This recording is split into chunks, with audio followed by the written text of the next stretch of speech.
صلاة الله سلام الله على الهادي السلام عليكم ورحمة الله وبركاته.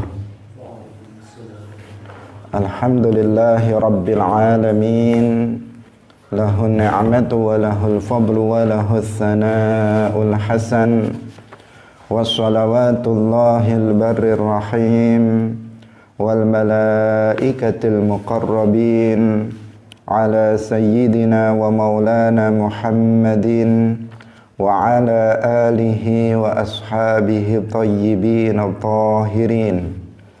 اللهم لا سهل إلا ما جعلته سهلا وأنت تجعل الحزن إذا شئت سهلا. اللهم ارزقنا الإخلاص في النية والقول والعمل. وبعد، إلى النبي المصطفى صلى الله عليه وسلم وإخوانه من الأنبياء والمرسلين والشهداء والصالحين، خصوصا إلى سلطان الأولياء الشيخ عبد القادر الجيلاني وشيخ أحمد الرفاعي وشيخ بهاء الدين النقشبندي وشيخنا عبد الله الهرري، وإلى مؤسس جمعية نهضة العلماء الشيخ هاشم أشعري وشيخ بسري سمسوري وشيخ عبد الوهاب حسبوه، وإلى أرواح جميع أهل القبور من المسلمين والمسلمات والمؤمنين والمؤمنات من مشارق الأرض إلى مغاربها، خصوصا إلى أرواح آبائنا وأمهاتنا وأجدادنا وجداتنا ومشايخنا ومشايخ مشايخنا. الفاتحة. أعوذ بالله من الشيطان الرجيم. بسم الله الرحمن الرحيم. الحمد لله رب العالمين الرحمن الرحيم مالك يوم الدين إياك نعبد وإياك نستعين اهدنا الصراط المستقيم صراط الذين أنعمت عليهم غير المغضوب عليهم ولا الضالين آمين. Pemirsa Madu TV, kaum muslimin, muslimat, hadirin, hadirat, rahimakumullah. Alhamdulillah, puji syukur marilah kita sampaikan kepada Allah subhanahu wa ta'ala. Pada pagi hari ini, Allah subhanahu wa ta'ala kembali mempertemukan kita dalam majelis yang mulia, majelis ilmu agama. Semoga Allah subhanahu wa ta'ala senantiasa menetapkan taufiknya untuk kita, sehingga kita selalu dapat melaksanakan ketaatan kepadanya. Amin ya rabbal alamin. Salawat dan salam semoga tetap terlimpahkan kepada Nabi Agung, makhluk termulia, Nabi Muhammad sallallahu alaihi wasallam. Semoga kita semuanya mendapatkan syafaatnya kelak fi yaumil qiyamah. Amin ya rabbal alamin. Pemirsa yang dirahmati oleh Allah subhanahu wa ta'ala, pada pagi hari ini kita akan memulai pengajian kitab Sulamut Taufiq ila Mahabbatillahi ala Tahqiq, karya Syekh Abdullah ibn Al-Husain ibn Tahir Ba'alawi. Kitab ini kitab yang tidak asing bagi seluruh umat Islam, khususnya kita umat Islam di Indonesia, terutama lagi kaum santri, karena kitab ini dipelajari di hampir setiap pondok pesantren di Indonesia. Karena itu ketika kita mendengar Sulamut Taufiq, maka insya Allah semuanya sudah mengetahui kitab ini. Untuk itu marilah kita memulai pengajian kita pada pagi hari ini dengan mengikhlaskan niat kita. Kita hadir dalam majelis ilmu lillahi ta'ala. Pada pagi hari ini kita akan memberikan muqaddimah, pendahuluan sebelum kita masuk dalam pembahasan kitab Sulamut Taufiq.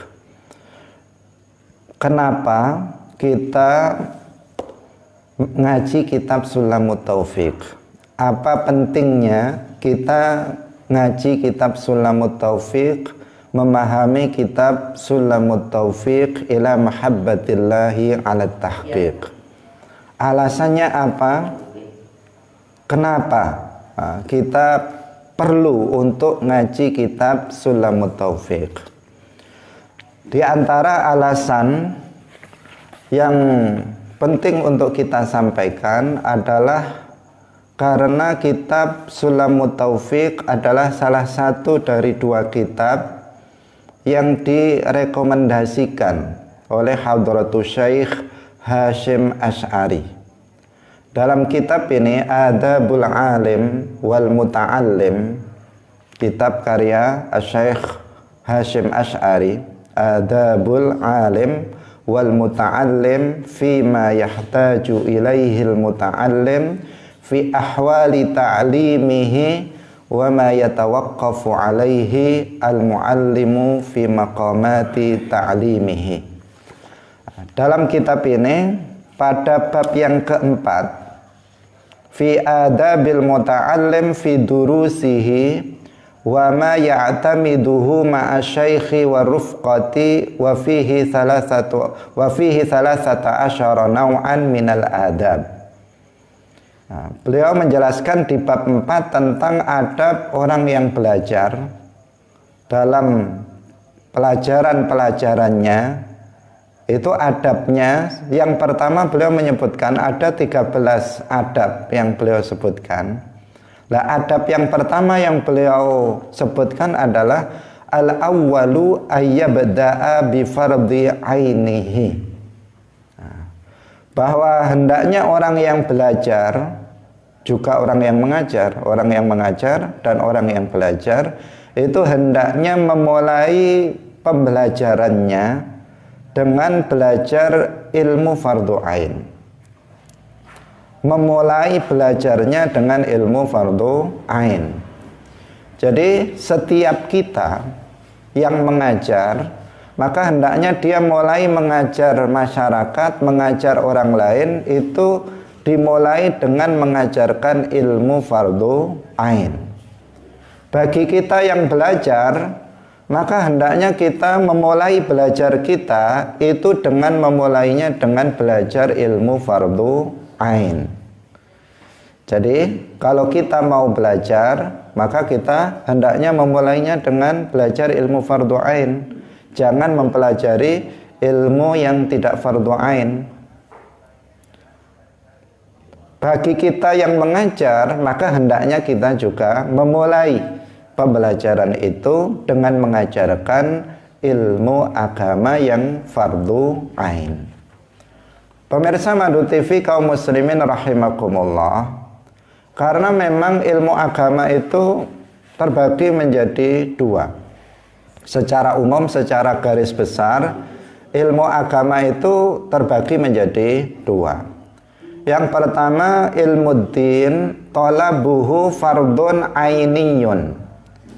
Ilmu agama yang hukum mempelajarinya itu adalah fardu ain. Itu yang pertama. Ilmu agama, ilmu din talabuhu fardun ainiyun. Ilmu agama yang hukum mempelajarinya fardu ain. Apa artinya? Artinya wajib bagi setiap muslim untuk mempelajarinya. Tidak boleh tidak, kecuali harus mempelajarinya. Nggak boleh ada seorang muslim, siapapun itu, apakah laki-laki atau perempuan, apakah orang dewasa atau pemuda atau anak-anak, apakah dia pejabat atau rakyat biasa, apakah dia orang yang bernasab baik atau rakyat biasa, semuanya kalau dia muslim maka dia wajib mempelajari ilmu ini. Ini yang disebut dengan apa? Ilmu fardhu ain, ilmu din talabuhu fardhun ainiyun. Ilmu agama yang hukum mempelajarinya adalah fardhu ain. Kenapa ilmu ini disebut sebagai ilmu fardhu ain? Karena setiap muslim itu pasti membutuhkannya. Nah, kenapa ini menjadi hukum mempelajari ilmu yang pertama ini, hukum mempelajarinya fardhu ain? Karena setiap muslim itu pasti membutuhkan ilmu ini. Kalau dia tidak mempelajari ilmu ini, maka dia akan terancam akidahnya rusak, akan terancam ibadahnya tidak sah, akan terancam akhlaknya buruk kalau dia tidak mempelajarinya. Karena itulah maka setiap muslim pasti butuh kepada ini. Apakah dia mengatakan saya butuh atau dia nggak mengatakan apa-apa misalnya, maka sesungguhnya dia membutuhkan ilmu ini untuk memastikan akidahnya benar, memastikan ibadahnya sah, memastikan bahwa akhlaknya itu baik. Karena setiap muslim itu membutuhkan terhadap ilmu ini, maka ilmu ini tergolong sebagai ilmu yang hukum mempelajarinya itu fardhu ain. Sehingga ilmu ini biasa juga disebut sebagai ilmu din ad-daruri, ilmu agama yang daruri. Daruri itu yang pasti dibutuhkan oleh setiap muslim. Nggak bisa seseorang nggak butuh terhadap ilmu ini untuk keselamatan dia. Kaum muslimin pemirsa yang dirahmati oleh Allah Subhanahu wa taala. Ilmu inilah yang dikehendaki dalam hadis Nabi, talabul ilmi fardhatun ala kulli muslimin. Jadi ilmu inilah, saya tegaskan, ilmu inilah, yaitu ilmu yang hukum mempelajarinya fardhu ain. Ilmu inilah ilmu yang dikehendaki dalam hadis Rasulullah, talabul ilmi fardhatun ala kulli muslimin. Jadi hadis ini menyatakan bahwa talabul ilmi, menuntut ilmu, itu wajib bagi setiap muslim. Yang dimaksud dengan al-ilm di sini apa? Yaitu ilmu fardhu ain atau ilmu din ad-daruri. Bukan semua ilmu. Maka nggak bisa seseorang dengan menggunakan dalil hadis ini kemudian dia sedang berbicara tentang ilmu yang lain, ilmu yang lain, ilmu fardhu kifayah misalnya. Dia sedang mengajarkan ilmu matematika misalnya, kemudian dia berkata kepada murid-murid, kalian harus rajin belajar ilmu matematika karena Rasulullah bersabda, talabul ilmi fardhatun ala kulli muslimin. Ini enggak pas, menggunakan dalil yang tidak pas. Al-ilm di situ dalam dalam bahasa Arab di situ bentuknya adalah isim ma'rifat, ada alnya. Al di situ adalah al-ahdiyah yang menunjukkan tertentu, bahwa talabul ilmi artinya menuntut ilmu yang sudah tertentu, yaitu ilmu yang diajarkan oleh Rasulullah kepada setiap para sahabatnya. Jadi ini kan dawuhnya Nabi, sabda Rasulullah Shallallahu Alaihi Wasallam. Rasulullah bersabdanya talabul ilmi, bukan talabu ilmin. Kalau ilmin itu nakirah, artinya semua ilmu. Tapi Rasulullah bersabdanya talabul ilmi, pakai al, yang artinya apa? Ilmu tertentu, bukan semua ilmu. Talabul ilmi, menuntut ilmu, yaitu ilmu din ad-daruri, ilmu agama yang pokok, ilmu agama yang hukum mempelajarinya itu wajib bagi setiap muslim, fardhatun ala kulli muslimin. Itu yang dimaksud, yaitu ilmu tertentu. Ilmu tertentu itu ilmu apa? Yaitu ilmu agama yang diajarkan oleh Rasulullah kepada setiap sahabat. Pertanyaannya, apakah Rasulullah mengajarkan ilmu matematika kepada setiap sahabat? Jawabannya tidak, pasti tidak. Apakah Rasulullah mengajarkan ilmu kedokteran kepada setiap sahabat? Enggak. Apakah Rasulullah mengajarkan ilmu nahwu kepada setiap sahabat? Enggak, ilmu nahwu saja adanya belakangan, pada zaman Nabi enggak ada. Apakah Rasulullah mengajarkan ilmu shoraf kepada setiap sahabat? Jawabannya tidak. Apakah Rasulullah mengajarkan ilmu faraid kepada setiap sahabat? Apakah Rasulullah mengajarkan ilmu mustalahul hadis kepada setiap sahabat? Apakah Rasulullah itu mengajarkan ilmu usul fikih kepada para sahabat? Jawabannya tidak. Tidak kepada setiap sahabat.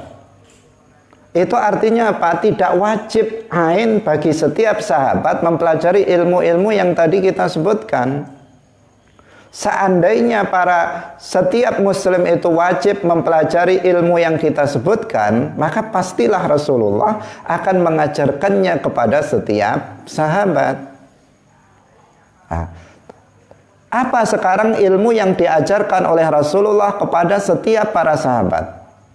Apakah Rasulullah mengajarkan tentang ma'rifatullah, pengenalan terhadap Allah? Jawabannya iya. Apakah Rasulullah mengajarkan kepada setiap sahabat tata cara wudhu? Jawabannya iya. Apakah Rasulullah itu mengajarkan kepada setiap sahabatnya tata cara sholat? Jawabannya iya. Apakah Rasulullah itu mengajarkan tata cara puasa yang benar kepada setiap sahabat? Jawabannya iya. Apakah Rasulullah mengajarkan akhlak yang mulia kepada setiap sahabat? Jawabannya iya. Berarti ilmu inilah yang dimaksud dalam hadis talabul ilmi fardhatun ala kulli muslimin. Jadi ilmu agama, saya ulangi lagi, terbagi menjadi dua kelompok. Yang pertama adalah ilmu agama yang hukum mempelajarinya fardu ain. Ilmu din talabuhu fardun ainiyun, yang disebut juga dengan ilmu din ad-daruri, dan ilmu inilah yang dikehendaki dengan hadis talabul ilmi fardhatun ala kulli muslimin. Jadi hadis yang sahih, atau ini derajatnya hasan, dan hasan itu kehujahannya sama dengan hadis sahih. Al-Hafidh Al-Mizzi mengatakan bahwa hadis ini adalah hadis hasan, artinya bisa dijadikan sebagai hujjah. Itu bunyinya adalah talabul ilmi fardhatun ala kulli muslimin. Enggak ada tambahan wa muslimatin. Karena sering ada yang nambah-nambah, ditambahi wa muslimatin. Mungkin karena kesetaraan gender, kasihan perempuan masa nggak ada. Padahal dengan disebutkan muslimin itu sudah masuk muslimin wa muslimatin. Ketika kita mengucapkan salam, di sini ada laki-laki, ada perempuan. Misalnya ketika kita mengatakan assalamualaikum, itu sudah masuk laki-laki dan perempuan. Nggak perlu kemudian ditambah assalamualaikum waalaikumsalam warahmatullahi wabarakatuh misalnya. Tidak diperlukan. Kenapa? Ketika disebut laki-laki, maka sudah masuk perempuan di situ. Ketika disebut talabul ilmi fardhatun ala kulli muslimin ay wa muslimatin. Bukan wa muslimatin masuk dalam lafadz hadis, enggak. Tidak masuk. Enggak ada riwayat yang menyebutkan talabul ilmi fardhatun ala kulli muslimin ditambah wa muslimatin, itu tidak ada. Tidak ada redaksi hadis yang sabit dengan ada penambahan itu. Tetapi ketika disebut ala kulli muslimin, yang dimaksud juga wa muslimatin. Kaum muslimin pemirsa yang dirahmati oleh Allah Subhanahu wa taala. Nah, ilmu yang hukum mempelajarinya itu ilmu fardhu ain itu ada dua. Ada dua. Yang pertama namanya ilmul hal, namanya ilmul hal. Yaitu ilmu agama yang fardhu ain yang wajib dipelajari seketika tanpa boleh ditunda. Tanpa boleh ditunda. Begitu seorang muslim itu baligh, dia harus sudah paham tentang ilmu ini. Kalau tidak, maka terancam tadi akidahnya akan rusak, ibadahnya, sholatnya, wudhunya, mandinya akan nggak sah. Akhlaknya juga akan terancam tidak baik. Ini namanya ilmu agama yang hukum mempelajarinya wajib ain fil hal, seketika itu tanpa boleh ditunda-tunda. Nggak boleh seseorang nanti saja saya belajarnya, nggak boleh. Tetapi dia harus, begitu dia sudah baligh, dia harus sudah memahami ilmu ini. Nah, ilmu ini, ilmu agama yang ilmul hal ini wajib diajarkan oleh kedua orang tua kepada anak ketika anak umur 7 tahun. Jadi ketika anak itu sudah umur 7 tahun, maka wajib bagi orang tua untuk mengajarkan ilmu ini kepada anak-anaknya. Karena apa? Ketika anak itu sudah baligh, dia harus sudah paham ini. Yaitu apa? Yang pertama ilmu tentang ma'rifatullah dan ilmu tentang ma'rifatur rasul. Tentang mengenal Allah dan mengenal Rasulullah. Mengenal Allah dengan mengetahui sifat-sifatnya. Wujud, qidam, baqa, mukhalafatul khawadisi dan seterusnya. Ini harus sudah diajarkan kepada anak sebelum dia baligh. Karena begitu dia baligh, maka dia harus sudah mengenal Allah dengan pengenalan yang benar agar imannya benar.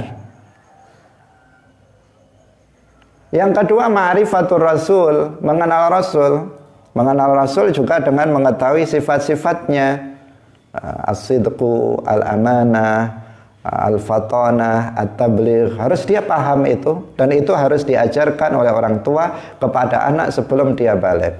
Karena begitu dia baligh, maka dia harus sudah mengenal Rasulullah dengan benar agar imannya terhadap Rasulullah itu menjadi iman yang benar. Kemudian yang kedua atau yang ketiga, ini yang termasuk apa? Ilmul hal. Yang ketiga, yang pertama ma'rifatullah, yang kedua ma'rifatur rasul, yang ketiga adalah ilmu thaharah, ilmu tentang bersuci. Tentang wudhu, bersuci itu apa? Tentang wudhu, tentang mandi, mandi wajib, kemudian tentang tata cara menghilangkan najis. Jadi kalau seseorang sudah baligh harus sudah tahu, kalau misalnya ini ada lantai kena najis, bagaimana cara mensucikannya, dia harus sudah tahu. Nggak boleh tidak tahu. Kalau nggak tahu bagaimana nanti sholatnya, nasib sholatnya. Kalau misalnya pakaiannya kena najis, bagaimana cara menghilangkannya, mensucikannya, dia harus sudah tahu ketika anak itu sudah baligh. Karena ini terkait dengan masalah sah atau tidaknya sholat seseorang. Wudhunya harus benar, harus tahu rukun wudhu itu apa, hal-hal yang membatalkan wudhu itu apa, harus sudah tahu. Rukun mandi itu apa saja, kemudian yang hadas besar itu apa saja, harus sudah tahu. Kalau enggak, bagaimana nanti sholatnya? Karena sholat tidak sah tanpa suci dari najis dan hadas. Nah, ini tentang taharah. Jadi taharah itu tiga ini yang dimaksud, yaitu wudhu untuk menghilangkan hadas kecil, mandi untuk menghilangkan hadas besar, dan menghilangkan najis. Kalau najisnya itu ainiyah, bagaimana menghilangkannya? Jika najisnya itu hukmiyah, bagaimana cara menghilangkannya? Maka itu harus dipahami oleh setiap muslim. Ilmu tentang itu adalah ilmul hal, ilmu agama yang wajib dipelajari oleh setiap muslim tanpa boleh ditunda nanti-nanti. Karena jika ditunda akan mengancam keabsahan dari sholat yang kita lakukan. Kemudian ilmu tentang sholat ini juga wajib ain seketika, nggak boleh ditunda. Karena apa? Sholat ini kewajiban setiap hari. Bahkan setiap hari kita sholat 5 kali. Ada kewajiban sholat 5 kali dalam sehari semalam. Jika seseorang tidak mengetahui ilmu tentang sholat, maka di sini terancam sholatnya. Bagaimana cara menghadap kiblat, bagaimana cara menutup aurat yang benar, itu bagian dari syarat sah sholat. Bagaimana membaca Al-Fatihah yang benar, rukun sholat apa saja, yang membatalkan sholat apa saja, ini ilmu fardu ain. Kemudian ilmu tentang puasa, ini juga ilmu fardu ain, karena puasa wajib bagi setiap muslim 1 tahun sekali pada bulan Ramadan.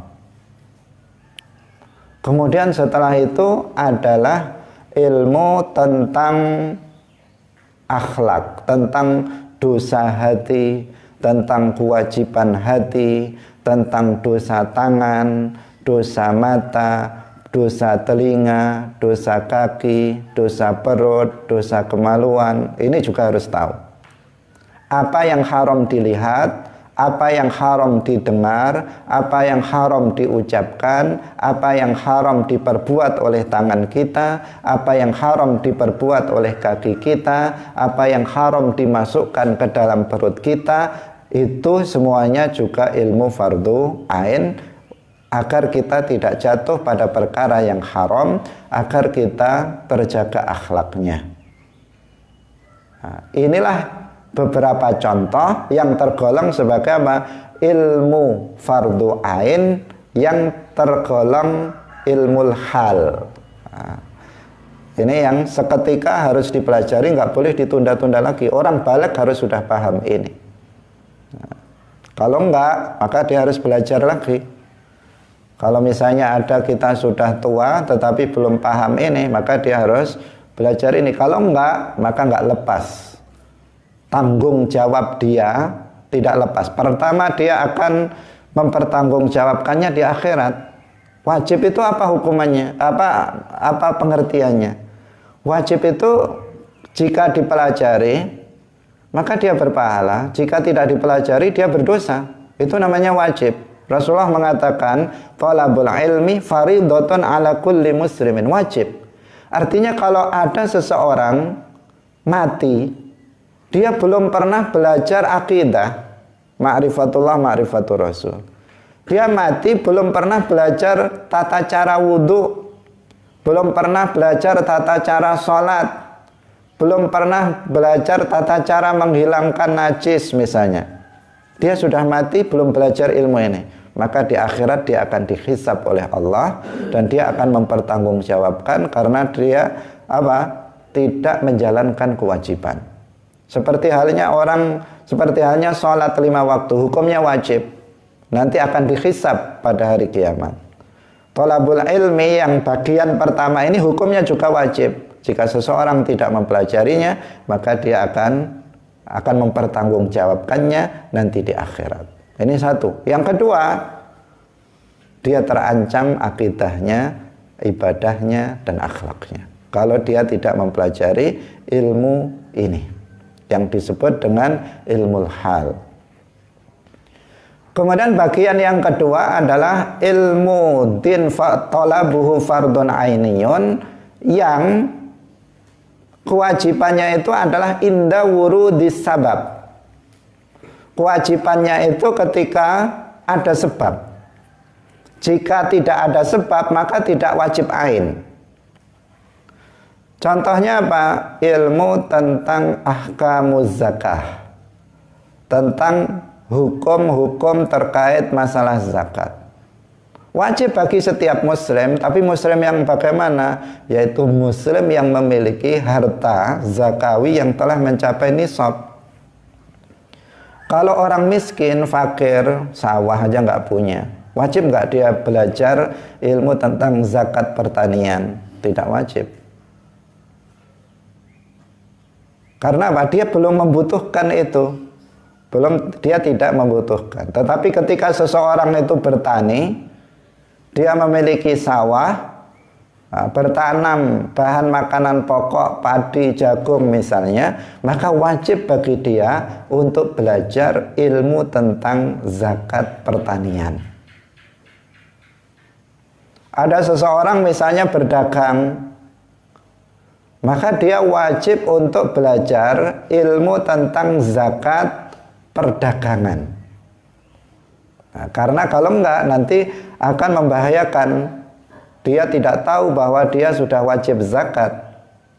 Dia tidak tahu kalau dia wajib berapa yang harus dia keluarkan zakat perdagangannya, zakat pertaniannya, dan seterusnya. Ini yang pertama. Contoh yang pertama yaitu apa? Ilmu fardu ain, tetapi kewajiban mempelajarinya ketika datang sebab. Yang kedua adalah ahkamul hajj. Hukum terkait haji. Hukum terkait haji ini hukum mempelajarinya fardu ain ketika seseorang akan menunaikan ibadah haji. Kalau daftar saja belum misalnya, maka tidak wajib belajar hukum haji. Tetapi kalau seseorang sudah daftar, sudah ditentukan waktunya, misalnya dia sudah dapat jadwal akan berangkat tahun ini misalnya, maka dia wajib untuk belajar hukum-hukum terkait haji. Rukun haji itu apa? Wajib haji itu apa? Itu dia harus pelajari. Kalau tidak, nanti dia haji bisa tidak sah haji yang dia lakukan. Kemudian contoh yang lain adalah ahkamun nikah. Hukum-hukum terkait dengan nikah. Ini juga ilmu agama yang fardu ain, tetapi wajibnya ketika datang sebab. Yaitu sebabnya apa? Mau menikah. Jadi calonnya sudah ada, sudah ditetapkan tanggal pernikahannya. Maka keduanya, baik yang laki-laki maupun perempuan, wajib ain hukumnya bagi keduanya untuk mempelajari hukum-hukum terkait dengan nikah.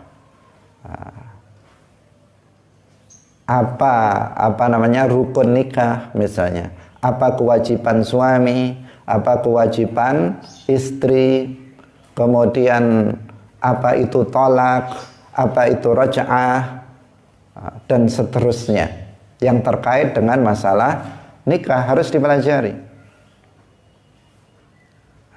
Sangat ironis pada masa sekarang ini banyak orang menikah itu menikah tanpa ilmu. Banyak orang nggak pernah belajar ilmu tentang pernikahan, langsung menikah, tamat SMK, tamat SMA, nggak pernah belajar tentang hukum terkait nikah. Tolak itu apa saja nggak tahu dia. Apalagi sampai rinci tolak roj'i, tolak bain, tolak munajas, tolak mu'allak, dia nggak paham. Tapi dia sudah menikah. Banyak sekali sekarang seperti itu. Bagaimana seperti ini? Pertama, dia berdosa karena dia melakukan suatu perbuatan tanpa didasari ilmu. Yang kedua, terancam, pernikahannya akan terancam batal. Banyak seorang suami mentalak istrinya tanpa dia sadari. Suaminya nggak tahu kalau istrinya sudah tertalak, istrinya juga nggak tahu kalau dirinya sudah tertalak. Tetapi keduanya masih melakukan hubungan suami istri. Dan itu dibiarkan oleh tetangga-tetangganya karena dikira itu ya suami istri. Padahal dia bukan suami istri dan melakukan hubungan zina. Ini akibat apa? Tidak pahamnya orang berkeluarga, tidak paham tentang ilmu nikah. Dan ini terjadi banyak sekali pada masa sekarang ini. Atau misalnya ilmu tentang baik, jual beli. Kapan wajibnya kita belajar tentang ilmu menjual? Itu ada aturannya dalam Islam. Jika kita membuka toko, jika kita membuka misalnya tempat-tempat penjualan, maka di situ kita harus sudah tahu bagaimana menjual secara Islam. Jika kita mau membeli, maka kita harus tahu tentang tata cara membeli menurut Islam. Sehingga Sayyiduna Umar bin Khattab radhiyallahu anhu, ketika beliau menjadi khalifah, beliau membuat peraturan, la yaq'udu fi suqina man lam yatafaqqah. Tidak boleh duduk untuk melakukan jual beli di pasar kita kecuali orang yang sudah belajar. Jadi orang-orang yang bodoh-bodoh nggak mau belajar nggak boleh masuk pasar. Kenapa? Karena membahayakan dirinya sendiri dan membahayakan orang lain. Nah, sekarang yang masuk pasar banyak orang yang bodoh, nggak tahu ilmu tentang jual beli menurut Islam. Nah, kaum muslimin pemirsa yang dirahmati oleh Allah Subhanahu wa ta'ala, ini namanya ilmu din talabuhu fardun ainiyun inda wurudis sabab. Ketika datang sebab wajib, ketika nggak ada sebab itu maka tidak wajib. Misalnya seseorang calon aja nggak ada, apalagi ditetapkan tanggal pernikahan, maka nggak wajib dia belajar ilmu nikah. Ketika itu belum wajib. Nanti ketika sudah ada calonnya dan sudah ditentukan tanggal pernikahannya, maka di situ baru dia harus belajar ilmu ini, ilmu hal. Ilmu apa? Inda wurudis sabab. Selanjutnya yang kedua. Ini yang pertama namanya ilmu fardhu ain, dan ilmu fardhu ain ada dua, ilmu hal dan ilmu fardhu ain inda wurudis sabab. Kemudian bagian ilmu agama yang kedua adalah ilmu din talabuhu fardun kifaiyun. Ilmu agama yang hukum mempelajarinya itu adalah fardu kifayah. Artinya jika sebagian umat Islam di kampung kita itu sudah ada yang mempelajarinya, maka yang lain tidak berdosa. Hukum fardu kifayah itu seperti merawat jenazah, memandikan, mengkafani, mensolati, menguburkan. Itu satu kampung jika sudah ada satu orang saja yang merawat jenazah itu, maka yang lain tidak berdosa. Tetapi jika nggak ada satupun yang merawatnya, maka semuanya berdosa. Itu namanya fardu kifayah. Nah, ada ilmu agama yang hukum mempelajarinya fardu kifayah. Jika dalam satu kampung itu sudah ada yang mempelajarinya, maka yang lain nggak berdosa. Contohnya apa? Contohnya ilmu bahasa Arab. Jika sudah ada yang mondok belajar bahasa Arab, maka yang lain tidak berdosa. Contohnya lagi adalah ilmu usul fiqih, ilmu nahwu, ilmu sorof, ilmu mustalahul hadis, ilmu tafsir, ulumul Quran. Itu namanya ilmu agama yang hukum mempelajarinya fardu kifayah. Dalam satu kampung sudah ada yang mondok, karena di pondok itu semua ilmu ini dipelajari. Kalau seseorang masuk pondok pesantren, bukan hanya ilmu fardu ain yang dipelajari, tapi ilmu fardu kifayah juga dipelajari. Maka jika ada yang sudah mondok, maka yang lain tidak berdosa dalam satu kampung tersebut. Karena apa? Sudah ada yang mewakili untuk mempelajari ilmu fardu kifayah ini. Termasuk ilmu kedokteran, itu ilmu fardu kifayah. Karena kalau nggak ada orang Islam yang menjadi dokter, nanti siapa yang mengobati orang Islam kalau sakit? Apakah mau berobat kepada orang kafir? Sementara orang kafir, ya kalau dia bisa dipercaya.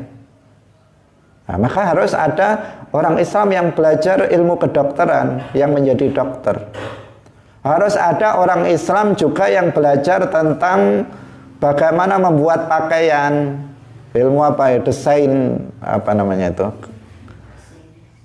Kemudian desain pakaian juga harus ada orang Islam yang belajar ilmu tentang bangunan, menjadi seorang arsitek, harus ada. Ini wajib kifayah. Karena kalau nggak ada, siapa nanti yang membangunkan rumah untuk umat Islam sehingga umat Islam bisa terjaga dari panas dan dingin. Nah, ini namanya ilmu fardu kifayah. Nggak semuanya harus mempelajarinya, tetapi sebagian dari umat Islam harus ada yang mempelajarinya. Kaum muslimin pemirsa yang dirahmati oleh Allah Subhanahu wa taala. Kita kembali kepada dawuhnya Mbah Hasyim Asy'ari. Dalam kitab Adabul Alim wal Muta'alim ini, Mbah Hasyim Asy'ari beliau dawuh bahwa al-awwalu ayyabda'a bi fardhi ainihi. Hendaknya orang yang belajar dan mengajar itu memulainya dengan ilmu fardhu ain. Jadi kalau kita belajar harus mulai dari ilmu fardhu ain dan dimulai lagi dari ilmu hal. Ilmu hal berarti harus belajar tentang ma'rifatullah. Ini harus diprioritaskan, harus diutamakan. Harus belajar tentang ma'rifatullah, tentang ma'rifatul rasul, tentang toharah, tentang sholat, tentang puasa, kemudian tentang akhlak, tentang kewajiban hati, maksiat anggota badan. Itu harus didahulukan sebelum belajar yang lain. Ini dawuhnya Mbah Hasyim Asy'ari, ayyabda'a bi fardhi ainihi. Jangan loncat, sholat belum bisa sudah belajar yang lain. Sudah belajar yang lainnya. Sholat belum bisa, dia sudah kemana-mana yang dipelajari.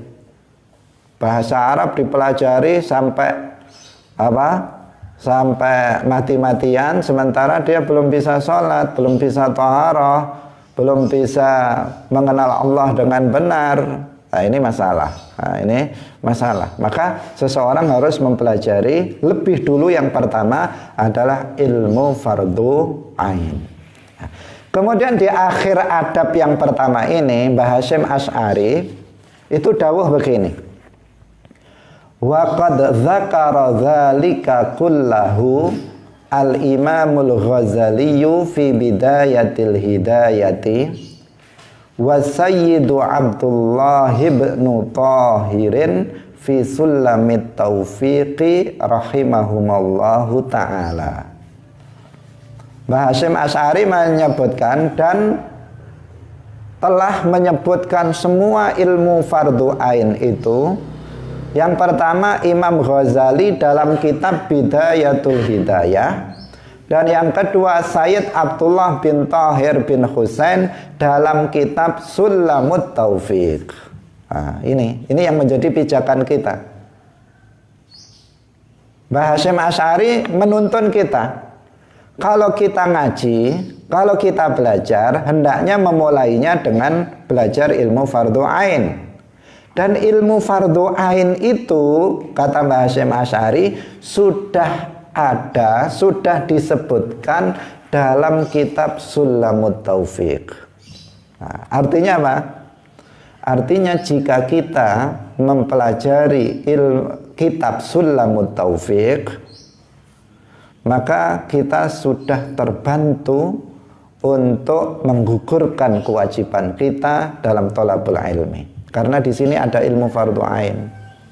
Di sini mengajarkan ilmu fardhu ain. Jika kita khatam kitab Sulamut Taufiq dan paham, bukan hanya khatam saja. Karena sebagian ada khatam tapi nggak paham. Kamu sudah belajar Sulamut Taufiq, sudah berkali-kali. Paham? Enggak. Nah, ini bukan itu, karena target daripada belajar itu adalah paham. Dalam hadis disebutkan, may yuridillahu bihi khairan yufaqihu fiddin. Barang siapa yang dikehendaki oleh Allah kebaikan, maka Allah akan memahamkan agama kepadanya. Rasulullah tidak dawuh barang siapa yang dikehendaki kebaikan maka dia akan khatam berkali-kali kitab, enggak. Tapi Allah akan memberikan pemahaman ilmu agama. Karena itulah maka target kita dalam ngaji kitab Sulamut Taufik setiap pagi itu targetnya adalah paham. Saya tidak membaca terus menerus biar cepat khatam, itu tidak. Tetapi saya akan membacanya sedikit demi sedikit dengan penjelasan yang sedikit panjang lebar. Kenapa? Karena target kita, semua kita memahami setiap kata yang ada dalam kitab Sulamut Taufik ini, sehingga menggugurkan yang pertama kewajiban kita dalam menuntut ilmu agama yang fardu ain. Kemudian dengan memahami kitab Sulamut Taufik, maka endingnya, hasilnya nanti diharapkan setelah kita memahaminya, kemudian kita mengamalkannya, maka kita akan akidahnya kokoh. Jika ada orang yang pada pemahaman yang menyimpang dari akidah Ahlus Sunnah, tidak tergoyahkan karena akidahnya mapan. Ibadahnya juga sah, kemudian akhlaknya juga baik. Itu hasilnya yang diharapkan dari belajar kitab Sulamut Taufik ini. Pemirsa Madu TV kaum muslimin yang dirahmati oleh Allah Subhanahu wa taala. Karena tujuan daripada belajar ilmu agama itu adalah mendapatkan pemahaman, maka yang harus diperhatikan bagi setiap thalibul ilm, bagi setiap muslim, bahwa ilmu agama itu bagian dari agama itu, sehingga tata cara untuk memperolehnya itu sudah diajarkan oleh Rasulullah Shallallahu Alaihi Wasallam. Ini catatan penting, ya, catatan penting. Karena sangat disayangkan hari ini mulai banyak orang yang semangat untuk belajar agama. Tetapi sayangnya mereka tata cara belajarnya, metode belajarnya tidak benar. Jadi di satu sisi kita senang, banyak sekali orang sekarang semangat belajar. Semangat Semangat untuk beragama. Bukan semangat belajar, semangat untuk beragama. Tetapi di sisi lain mereka salah di dalam menuntut ilmu agama. Artinya salah dalam metode tata cara belajar ilmu agamanya. Maka di sini penting untuk kita sampaikan bahwa metode yang asli dituntunkan dan diajarkan oleh Rasulullah dalam belajar ilmu agama itu adalah dengan cara ngaji. Bahasa Arabnya talaqi atau musyafahah. Yang kita ngaji itu artinya langsung mengambil ilmu dari mulut para ulama, dari mulut para ahli ilmu, mendengarkan dari ahli ilmu. Dalam hadis disebutkan, ya ayyuhan nasu ta'allamu fa innamal ilmu bitta'allum wal fiqhu bittafaqquh. Wahai manusia, ta'allamu, kalian belajarlah, karena sesungguhnya ilmu itu hanya dapat diraih dengan belajar. Jadi nggak bisa tanpa belajar. Belajar itu apa artinya? Ada guru, ada murid. Guru menyampaikan ilmu, murid mendengarkan, atau murid membaca, guru mendengar. Jika ada yang salah diluruskan dan seterusnya. Itulah namanya apa? Talaqi atau musyafahah atau ngaji. Ilmu agama tidak boleh dan tidak bisa diperoleh dengan hanya membaca buku-buku. Karena semangat agama kemudian dia pergi ke Gramedia, pergi ke toko-toko kitab, ke pasar, beli buku. Beli buku apa? Beli buku agama. Kemudian dia baca. Dibaca, setiap hari dibaca. Nah, setelah itu dia merasa paham. Ini bahaya. Kenapa? Karena itu tidak diajarkan oleh Rasulullah dan akan menimbulkan bahaya yang lain.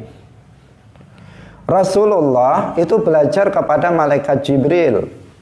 Dalam Al-Quran disebutkan wa'allamahu syadidul quwa.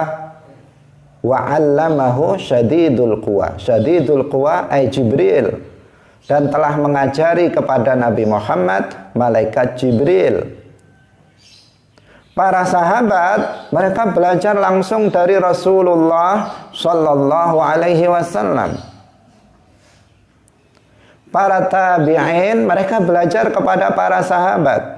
Para tabi'in mereka belajar dari tabi'in. Begitu seterusnya sampai para kiai-kiai kita. Kalau kita melihat sejarah biografi kiai-kiai kita pondok pesantren, itu selalu masa kecil dan masa mudanya dihabiskan dalam perantauan dari satu pondok ke pondok yang lain untuk belajar ilmu agama. Nah, kalau kita Mbah Hasyim Asy'ari misalnya, bagaimana beliau menuntut ilmu dari satu pondok ke pondok yang lain, sampai kemudian beliau juga ke Makkah untuk belajar ilmu agama di sana. Bagaimana Mbah Yai Abdul Karim, Mbah Manap Lirboyo, bagaimana Mbah Fakih Asy'ari, Sumber Sari, mereka dalam menuntut ilmu mereka berpindah-pindah dari satu pondok ke pondok yang lain untuk belajar ilmu agama. Kenapa? Karena memang seperti itulah cara belajar ilmu agama, yaitu langsung ngaji kepada para ulama, kepada para kiai. Ilmu agama tidak dipelajari dengan hanya beli buku di pasar kemudian dipelajarinya, apalagi dia tidak memahami tidak memahami tentang siapa pengarangnya, ini kitab tentang apa, Ahlus Sunnah atau bukan, dia tidak tahu, maka ini lebih berbahaya. Ilmu agama tidak diperoleh dari Syekh Google atau YouTube dan seterusnya. Nah, tetapi ilmu agama itu didapatkan dengan cara ngaji kepada para ulama. Nah, ini penting sekali untuk diperhatikan. Kenapa? Hari ini pada masa sekarang ini kebanyakan orang sesat itu karena tata cara belajarnya nggak benar. Banyak orang yang ngawur dalam masalah agama itu gara-garanya apa? Dia belajar agama otodidak. Dia mengatakan, kamu kok tiba-tiba jadi ustadz? Iya, saya otodidak ini belajarnya. Nggak pernah mondok, nggak pernah ngaji, tiba-tiba jadi ustadz, tiba-tiba jadi mubalek. Nah, kenapa? Nah, hanya membaca, modalnya membaca. Ilmu agama tidak dipelajari dengan membaca. Rasulullah aja ummi, beliau tidak membaca dan tidak menulis. Ilmu agama itu dengan mendengar. Membaca dan menulis itu diperlukan sebagai apa? Sebagai penopang dari ngaji kita. Jadi kalau seperti ini, kita sekarang ngajinya pakai kitab. Diperlukan kitab dalam rangka apa? Dalam rangka untuk mengikat ilmu, agar kalau kita lupa kita bisa merujuk. Tapi aslinya metode pokoknya adalah dengan ngaji. Dengan belajar ilmu agama kepada ahlinya, kepada ahlul ilmi. Kemudian di sini ngaji itu kepada seseorang juga harus tepat. Ibnu Sirin mengatakan, inna hadzal ilma dinun fanzuru amman ta'khuduna dinakum. Sesungguhnya ilmu ini adalah bagian dari agama, maka lihatlah kepada dari siapa kalian mengambil ilmu itu. Jadi harus kita pastikan bahwa kita belajar kepada ahlu ilmi yang dia bersanad Bersanad itu artinya punya guru. Harus kita pastikan kita berguru kepada orang yang punya guru. Jangan sampai kita datang kepada seorang guru, ternyata dia nggak punya guru. Gurunya buku. Atau gurunya apa? Google misalnya. Jangan berguru kepada orang seperti ini. Nah, pastikan guru kita itu punya guru. Dia pernah mondok misalnya, dia pernah ngaji kepada syekh ini, kepada kiai ini, dan seterusnya. Maka kalau kita sudah tahu seperti itu, baru kita belajar kepadanya. Kemudian yang ketiga, dia harus thiqah, terpercaya. Terpercaya itu artinya dia tidak mudah berfatwa tanpa ilmu. Ciri-cirinya, dia tidak mudah untuk mengatakan menurut pendapat saya dalam persoalan agama. Kalau ada orang mengaku sebagai ahli ilmu, kemudian kita tanya tentang masalah hukum misalnya, kemudian dia mengatakan menurut saya ini haram, menurut saya ini halal. Nah, tinggalkan orang seperti ini. Dia pengkhianat, tidak terpercaya, mengkhianati ilmu. Karena dia belum tahu tetapi dia berdasarkan akalnya. Agama itu bukan berdasarkan otak manusia, bukan berdasarkan akal.